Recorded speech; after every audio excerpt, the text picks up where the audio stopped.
While on a college campus, I once met a student named Lisa, who introduced herself as a Messianic Jew. To break the ice, I told her that I was also a Messianic Jew. Her response remains etched in my memory. She asked if I was pre or post-Messianic. I responded I was pre, waiting for the Messiah to arrive, while she insisted that she was post and that the Messiah was already here. Hi, I'm Rabbi Bentzion Kravitz, founder of Jews for Judaism, and I'm sharing this story from Jerusalem.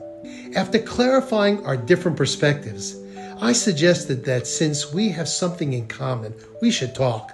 So we sat on campus for 6 hours, deeply immersed in a discussion about God, the Messiah, and the Tanach. At the end of this conversation, Lisa expressed an interest to learn Hebrew. We began studying every week, and I eventually invited her to join my family for Shabbat. She accepted the invitation, and rather than coming for Shabbat dinner, she chose to stay with us for the entire Shabbat. Lisa joined us for 3 consecutive Shabbats. At the conclusion of that 3rd week, something remarkable occurred. She told my wife and me that she had experienced a profound spiritual awakening. She was finally open to hearing the Jewish response to Christianity.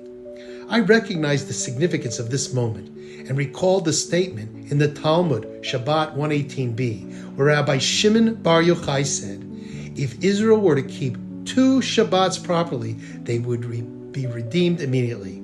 Our subsequent conversations focused on mistranslated proof texts and how the Tanach's view of the Messianic age has not been fulfilled. We then turned our discussion to the infinite nature of God, who is non-corporeal and transcends the limitations of time and space. I could see that Lisa grasped this concept immediately. She proclaimed that she could no longer accept the doctrine of the Trinity or the belief that Jesus was God in human form, because the Trinity is more than a mystery, as Christians call it. It is a theological contradiction. From that moment on, Lisa experienced a deep and personal relationship with God and immersed herself in the study of Judaism. Slowly, she decided to live her life according to the moral and spiritual teachings of the Torah, especially the Shabbat that had transformed her heart. In the Torah portion of Emor, Leviticus 23:3 describes the observance of the Shabbat like this: for 6 days work may be done, but on the 7th day there is a Shabbat of complete rest, a holy gathering.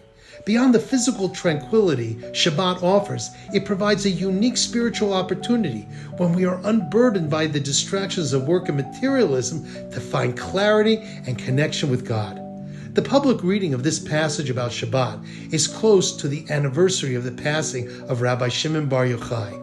We celebrate his life not only because he understood the transformative power of Shabbat, but also because he revealed the mystical dimensions of Judaism that enable us to appreciate our infinite Creator. May the merit of Rabbi Shimon bar Yochai continue to inspire many more people like Lisa to return to their God-given heritage. Shabbat Shalom.